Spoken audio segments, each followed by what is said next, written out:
तो hello everyone, welcome back to our channel. आज हम लोग पढ़ने वाले हैं conservative forces, non conservative forces. ठीक है, ये क्या होता है इसके बारे में, और पोटेंशियल एनर्जी किसके लिए सिर्फ डिफाइंड है उसके बारे में देखने वाले हैं। ठीक है, अब यहाँ पर एक बात होता है कि कंजर्वेटिव क्या होता है, नॉन कंजर्वेटिव क्या होता है। ठीक है, तो सिंपल चीज़ है। इससे पहले मैं आप लोगों को एक सवाल देता हूँ। ठीक है, कोई एक फोर्स है, ठीक है, वो कितना है, तो 2x आई कैप में है प्लस 3z जे कैप में है। ये फोर्स कंजर्वेटिव है या नहीं, ये आप लोग बता दीजिए। यदि जिसको पता है ये फोर्स कंजर्वेटिव है तो ये इस वीडियो को नहीं देखे, और जिसको नहीं मालूम है तो ये इस वीडियो को देखे।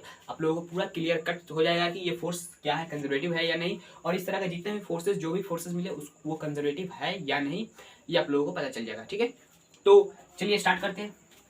इसका एप्लीकेशन भी कुछ देखेंगे,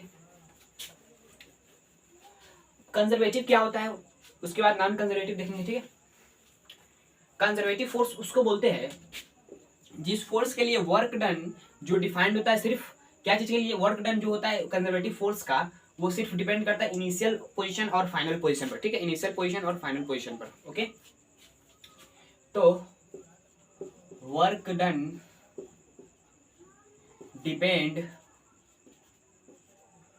डिपेंड्स only and only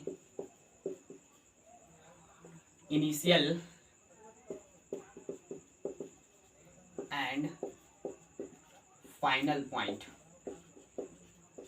ठीक है, मान लीजिए मतलब करने का यही है कि यहाँ से ये ए पॉइंट से कोई बक्सा है, ठीक है, कोई बॉक्स है, इसको हम लोग डिस्प्लेस किए कुछ बी पॉइंट तक। ठीक है, उसके बाद यहां से इसको फिर ए पॉइंट पर लाए।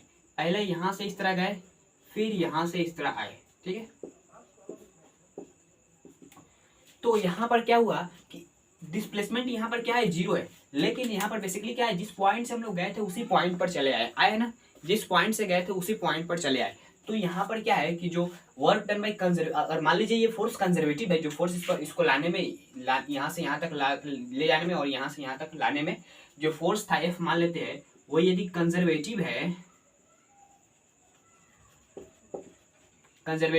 तो ये जो वर्क डन हुआ है ना, वर्क डन वो क्या होगा, 0 होगा। ये नोट करिए, क्या होगा, 0 होगा। क्यों, यही डिफाइंड किया गया है work done by conservative force in, जहां से चले थे वहीं पर आ गए तो क्या होगा, 0। ठीक है, work done by conservative force. अब यहाँ पर एक और चीज कि देखिए, मैंने क्या बोला था कि work done depends only and only initial and final position. ठीक है, इनिशियल और फाइनल पोजीशन पर डिपेंड करता है। मान लीजिए कि कोई यहां से आप गए, ठीक, ए पॉइंट से यहां तक बी पॉइंट था, यहां पर गए, उसके बाद फिर यहां से यहां तक आए सी पॉइंट तक, फिर यहां से यहां तक गए डी पॉइंट तक, फिर यहां से यहां तक गए ई पॉइंट पर। और यहां पर क्या लग रहा है, तो इस बॉक्स पर कंजर्वेटिव फोर्स लग रहा है, उसी फोर्स की वजह से यहां से यहां मूव कर रहे हैं। फिर यहां से यहां तक गए एफ पॉइंट तक, फिर यहां से इसी पॉइंट पर आ गए। तो यहाँ पर कितना वर्क डन हुआ होगा, बहुत सारा घूमे है ना, यहाँ इतना चले, तो work done by conservative force. उसके अलावा कोई फोर्स होगा तो उसके बारे में मैं नहीं जानता हूँ, लेकिन यहाँ पर जो कंजर्वेटिव फोर्स मैं बता रहा हूँ उसके द्वारा जो वर्क डन किया गया है वो कितना होगा, बता सकते हैं। तो उसके द्वारा जो वर्क डन किया होगा वो क्या है, 0 है। फिर भी यहाँ पर भी फिर 0 है। क्यों, क्योंकि ये जो पॉइंट से चला था उसी पॉइंट पर आकर रह गया है। ठीक है, तो इसलिए ये 0 है। बेसिकली मैं इसका प्रूफ दूंगा। ओके, तो चलिए हम लोग देखते हैं। अब उससे पहले मैं आप लोगों को बता दूं कि जो क्लास 11th और 12th का सिलेबस है उसमें आप लोगों को 3 ही कंजर्वेटिव फोर्सेस देखने को मिलेंगे। ठीक है, 3 ही। वो कौन कौन सा है, सबसे पहला आप लोग जो पढ़े हुए हैं वो क्या है, तो क्या बोलते हैं, ग्रेविटेशनल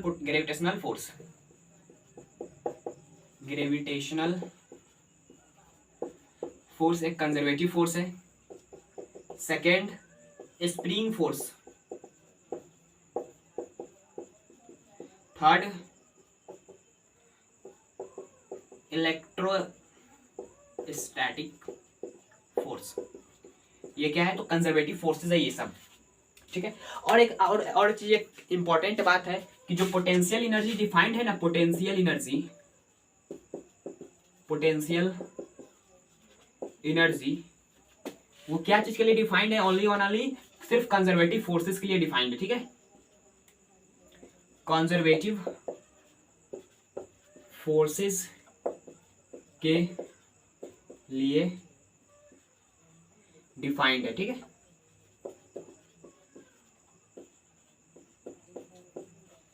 पोटेंशियल एनर्जी सिर्फ कंजर्वेटिव फोर्सेस के लिए डिफाइंड है। इसका मैं आप लोगों को फील दिलाऊंगा जब पोटेंशियल एनर्जी पढ़ाऊंगा तो उसमें, ठीक है, एक अलग से सेपरेट वीडियो बनेगा जिसमें पोटेंशियल एनर्जी एक ऐसा कॉन्सेप्ट है, मतलब बहुत अच्छा कॉन्सेप्ट है, ठीक है। इसके बारे में मैं अभी ज्यादा नहीं बताऊंगा क्योंकि ये एक अनोखा टॉपिक है जिसको मैं एक सेपरेट वीडियो बनाने वाला हूँ।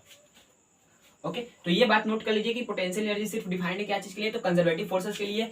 कभी आप लोग सुने कि नॉर्मल पोटेंशियल एनर्जी जो नॉर्मल फोर्स लगता है उसकी वजह से, और एक्सटर्नल पोटेंशियल एनर्जी मतलब एक्सटर्नल फोर्स की वजह से जो लगता है, ये सब सुने नहीं ना।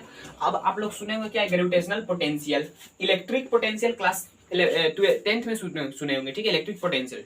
तो वहां पर आप लोगों को देखने को मिलेगा क्या कि जो इलेक्ट्रोस्टैटिक फोर्स होता है उसकी वजह से जो पोटेंशियल बनता है ना, पोटेंशियल, उसको क्या बोलते हैं, इलेक्ट्रिक पोटेंशियल, ठीक है।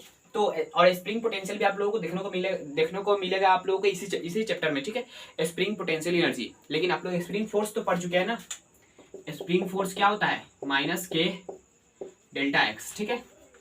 इसको हुक्स लॉ भी बोलते हैं, हुक्स लॉ, जो आप लोगों को थर्मल प्रॉपर्टीज ऑफ मैटर में पढ़ने को मिलेगा, ठीक है। तो ये हो गया बेसिकली। अब ये तीन फोर्सेज है जो कंजर्वेटिव है, इन पर क्या है, ग्रेविटेशनल पोटेंशियल, तो आप लोग ग्रेविटेशनल फोर्स क्लास 9th में पढ़ चुके हैं, ठीक है, क्लास 9th में। इसका मैं यूज करके आप लोगों को पूरा सॉल्यूशन बताता हूँ क्या होता है कंजर्वेटिव फोर्सेस।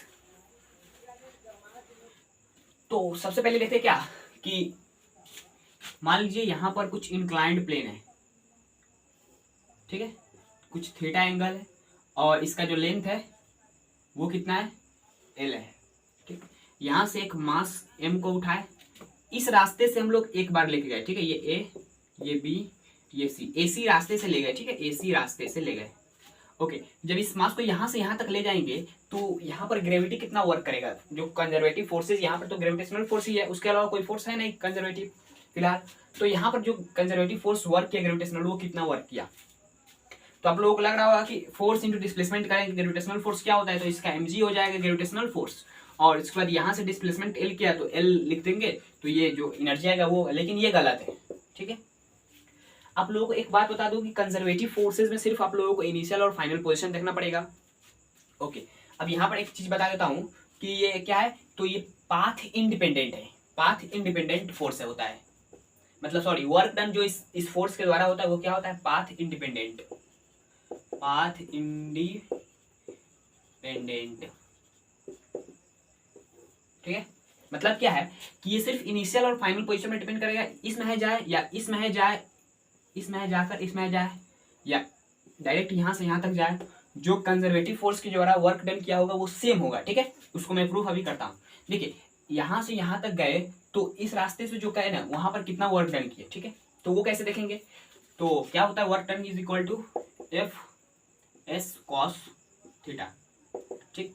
तो एफ का वैल्यू कितना है, फोर्स आप लोगों को देखने को मिलेगा यहाँ पर नीचे की तरफ mg, डिस्प्लेसमेंट का डायरेक्शन है इधर L, ठीक है। अब यहाँ पर आप लोगों को एंगल कितना दिखने को मिल रहा है, ठीक है, ये है इस तरह और यहाँ से एंगल थीटा बनाकर जा रहा है, ये डिस्प्लेसमेंट है, ये mg है, यहाँ पर कितना एंगल है, तो ये 90 भी है। यहाँ पर एंगल आप लोगों को देखिए, फोर्स तो मान लीजिए F है, F फोर्स लग रहा है, सॉरी mg फोर्स लग रहा है ना, ये फोर्स क्या है, तो इसको खींचने के लिए ऊपर, तो जो ग्रेविटेशनल फोर्स है वो तो कंजर्वेटिव है ना, इसके द्वारा देखना है हम लोग को बेसिकली। तो फोर्स कितना है, तो mg है, डिस्प्लेसमेंट कितना है, L है, ठीक। और यहाँ पर जो एंगल वो कितना है, तो 90 प्लस थीटा लेना पड़ेगा, cos 90 प्लस थीटा। अच्छा, cos 90 प्लस थीटा क्या होता है, cos 90 plus theta minus sine theta होता है, ठीक है।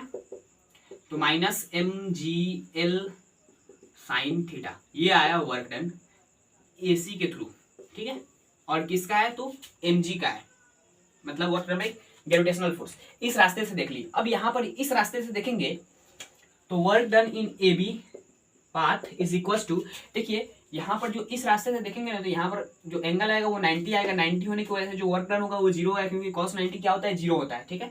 तो work done in A B path, यहाँ से यहाँ तक गए लेकिन कोई ग्रेविटी वर्क नहीं किया, ठीक है।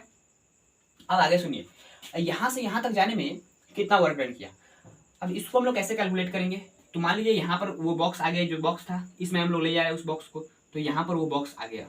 अब इसको हम लोग ऊपर उठाना है, तो कैसे करेंगे, तो सिंपल जो होगा ना, work done in B C is equal to force कितना लगेगा, तो नीचे की तरफ mg, ऊपर की तरफ डिस्प्लेसमेंट, देखें नीचे की तरफ mg फोर्स, ऊपर की तरफ डिस्प्लेसमेंट का डायरेक्शन है, तो दोनों अपोजिट डायरेक्शन में तो निगेटिव साइन लगेगा, ठीक।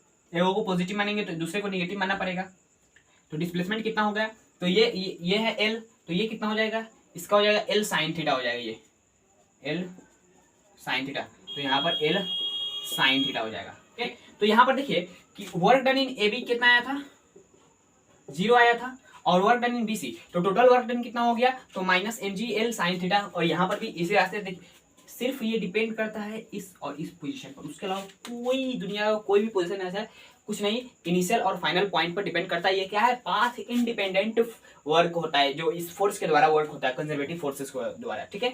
तो आप लोगों को फाइनल प्रूफ मिल गया क्या होता है, सिंपल इधर से आप वर्क निकालिए या इस रास्ते से चल के वर्क निकालिए, कंजर्वेटिव फोर्सेस का सेम आने वाला है, ठीक है। ओके, तो ये हो गया कंजर्वेटिव फोर्स के बारे में, ठीक है। अब नॉन कंजर्वेटिव फोर्सेस के बारे में देखते हैं। आगे आप लोगों को ये देखने को मिलेगा कि मान लीजिए कोई आप लोगों को डिपेंडेंसी दे के आप लोगों से पूछ लेगा, मैं आप लोगों को शुरुआत में जो सवाल दिया था उस तरह, तो उसका अलग सिचुएशन होता है, उसको सॉल्व करने का, उसको मैं आप लोगों को मेथड बताऊंगा, ठीक है। तो ये कंजर्वेटिव फोर्स के बारे में हो गया। अब नॉन कंजर्वेटिव देख लेते हैं क्या होता है। बहुत आसान है non conservative. Non conservative force simple है, ये जो इसके द्वारा जो वर्क डन किया जाता है ना, वर्क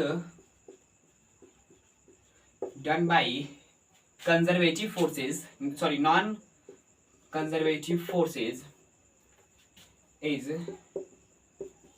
पाथ डिपेंडेंट,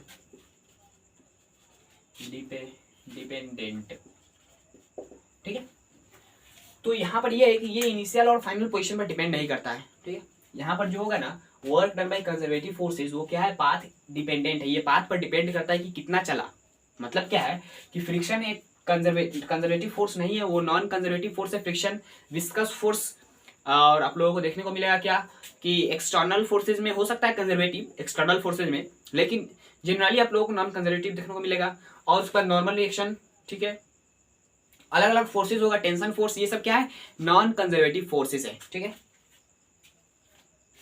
तो देखिए सबसे पहली बात कि फ्रिक्शन के बारे में देख लेते हैं, ठीक है।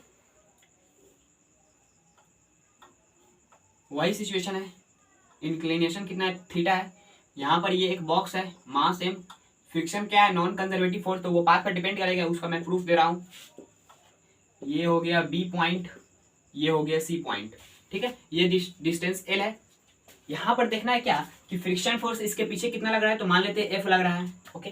तो यहाँ पर आप लोग देखिए work done by friction in A B path, work done by friction in A B path is equal to कितना होगा, तो फोर्स कितना है, एफ है, और निगेटिव डायरेक्शन है क्योंकि ये अपोजिट डायरेक्शन लग रहा है, डिस्प्लेसमेंट के माइनस लेके लेंगे, माइनस फोर्स इनटू डिस्प्लेसमेंट कितना हो जाएगा, तो डिस्प्लेसमेंट टोटल एल है माइनस एफ एल, ठीक। अब देखिए, अब यहाँ से हम लोग इस रास्ते से इस मास को ले जाते हैं, तो यहाँ पर देखिए work done by non conservative force यानी फ्रिक्शन फोर्स अलग आएगा, ठीक है। Work done in A B, friction के द्वारा in A B path, sorry ये ए सी पाथ था ना, यहाँ पर A B is equal to force तो माइनस एफ ही लगेगा, ठीक।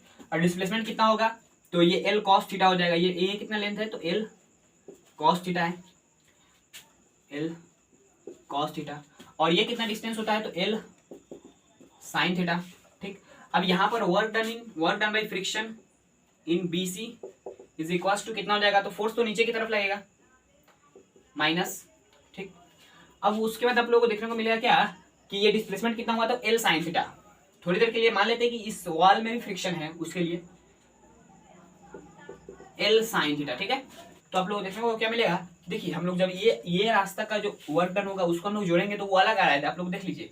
तो टोटल वर्क डन कितना होगा, ये रास्ता था तो इन दोनों को जोड़ेंगे तो कितना हो जाएगा, minus F L sine theta plus cos theta, ठीक है, ये आ रहा है।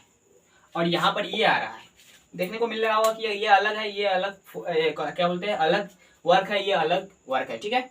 तो यहाँ से आप लोगों को ये कंक्लूजन देखने को मिलेगा कि work done by non conservative force वो इनिशियल और फाइनल पोजीशन पर डिपेंड नहीं करता है, वो क्या पर डिपेंड करता है, तो पाथ पर डिपेंड करता है, कितना चला। इसीलिए आप लोगों को देखने को मिलेगा कि मान लीजिए किसी चीज को उठाकर ले जाते हैं तो आप लोगों का एनर्जी खत्म होता है, लेकिन आप लोग सोचते होंगे क्यों, वर्क डन बाय तो जीरो हो रहा है, ग्रेविटेशनल फोर्स, तो ग्रेविटेशनल फोर्स में जीरो हो रहा है, आप अलग से एक्सटर्नल फोर्स लगाकर उसको ले जा रहे हैं ना, उसका अलग चीज है।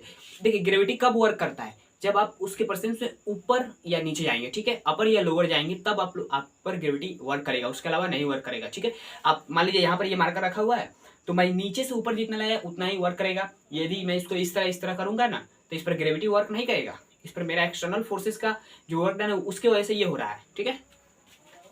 तो आई होप आप लोगों को यहाँ तक कंसेप्ट समझ में आ गया होगा। अब देखते हैं इसका ट्रिक्स क्या होता है फाइंड करने का, ठीक है। तो सबसे पहला मेथड हम लोग देखने वाले हैं, ओके। तो अब लोग टॉपिक है क्या, method to find conservative and non conservative force. सबसे पहली बात एक क्वेश्चन मैं आप लोगों को देता हूं, ठीक है। तो ये एक फोर्स है, कितना है, क्या बोलते हैं, एक्स आई कैप है प्लस वाई जे कैप है प्लस 3 जेड के कैप है। ये कंजर्वेटिव फोर्स है या नहीं, इसके बारे में मैं आप लोगों को अभी बताता हूँ। पहले सॉल्यूशन देख लेते हैं ना, उससे पहले मैं कंसेप्ट बता देता हूँ, ठीक है। सबसे पहली बात, जो भी फोर्स दिया रहे उसको हम लोगों को क्या चीज में तोड़ना है, तो एफ एक्स आई कैप में प्लस एफ वाई जे कैप में प्लस एफ जेड के कैप में। इस तरह हम लोग सारे फोर्सेस के कंपोनेंट लेकर ब्रेक कर लेंगे अलग अलग कंपोनेंट में। उसके बाद हम लोगों को इस तरह देख लेना है, उसके बाद हम लोगों को फाइंड करना है, ठीक है। तो सबसे पहला मेथड कि इसको कन्वर्ट कर लेना है, ठीक है, ओके। तो इसको कन्वर्ट कर लेंगे, तो बेसिकली मेरे को यहाँ पर दिया गया है, ठीक है, तो ये हो गया, कन्वर्ट हो गया। अब उसके बाद हम लोग देखेंगे सबसे पहला मेथड कि del F X by del Y is equal to del F Y by del X, ठीक है। तो देखिए ये पहला इक्वेशन है। अब उसके बाद एक और इक्वेशन, ये फर्स्ट इक्वेशन। सेकेंड में आप लोगों को देखने को मिला क्या, तो del F Y by del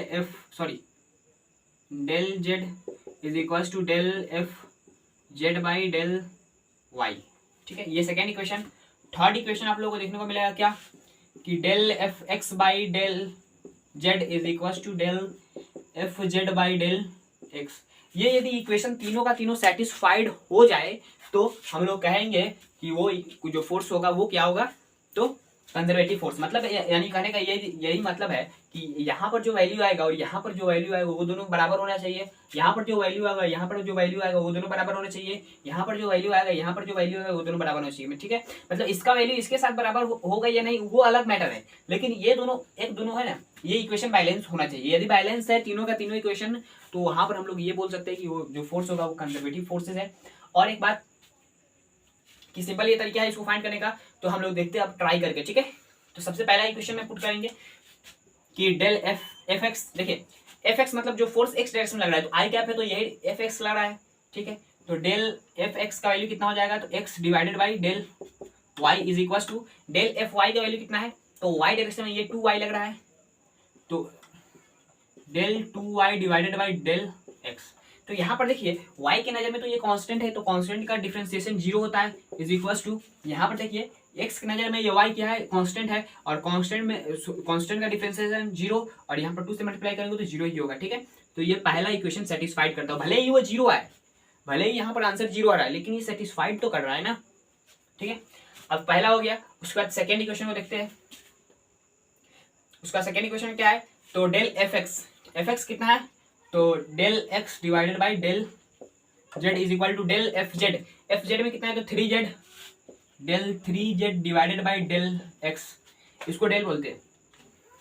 क्या बोलते हैं तो डेल मतलब क्या है, पार्शियल डिफरेंशिएशन होता है। ठीक है, इसके बारे में अलग से सेपरेट वीडियो इसका भी बना दूंगा कि पार्शियल डिफरेंशिएशन होता क्या है। आप लोग कमेंट करके बता दीजिएगा बनाना है कि नहीं।